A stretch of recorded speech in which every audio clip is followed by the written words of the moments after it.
Semoga dimatang panjenengan Kang Mas Robert Wakidi. Wah, rokok. Jos rindu mawur kang ngawur rahan suara tengorane joret gomangkuru bangsa kapatekul kaya lir butula lir panjeriting turangga esti layu soge sok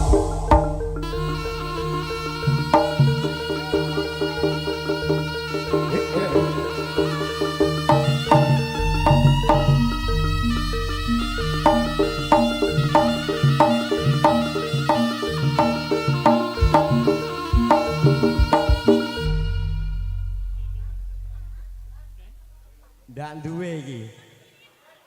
Piye lho? Piye, Pak? Pomokno. Salaman. Oh, salaman dhisik. Nggih, kabeh, Pak. Delungkas kan bodo, Pak. Delungkas bodo lek salaman kan anyep. Ngoten, Injil. Lagune pomo digantos napa, Pak? Sing duwit napa piyambak? Iki sing tepak ki Duet. duet. Lah. Napa lagune?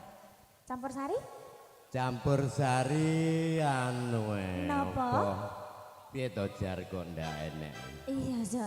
Sesuk Senin ana Pak ya ben diiseni, Pak. Iki kibote, Pak.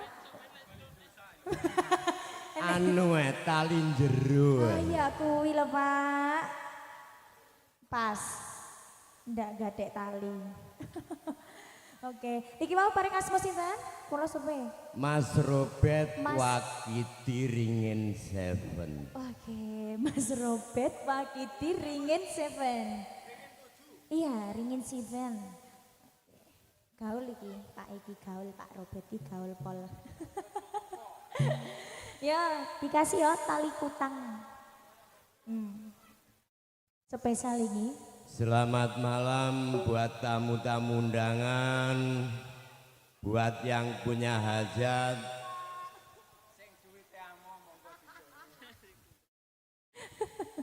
Suarane persis sing biasane mu penggeran. Yuk.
wujud tresna bukan suci. Ayo lo Dewa Baduy.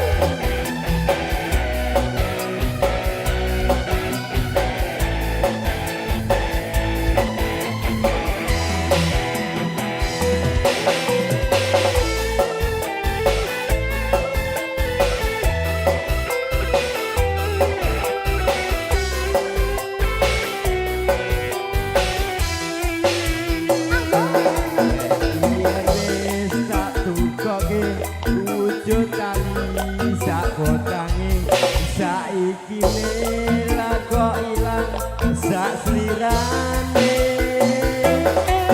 lunga menyang ngendi tanpa pamit ra ngabari apa kowe lali karo Mas Robet iki. Boten-boten Mas. Regane nemen kuwi wujud katresnanku jare kowe melu aku lha kok mlayu apa kurang larang pungkasane kowe ilang ning endi aku golek kali kota. Rungokno ya Mas ya. Ya Yang kulit tak dibeling. Iki mesine nang kotoran. Mereka ukurane kurang kuati. Aku ditumbasne karo Pak Ajis kae. Wis cukup 5.000 regane.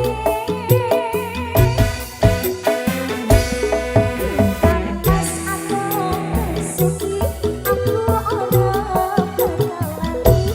Yen Gusti paring aku mesti tani. Dali kodang iki kasih pendet kaleng pati dali kodang wujud tresna kang suci.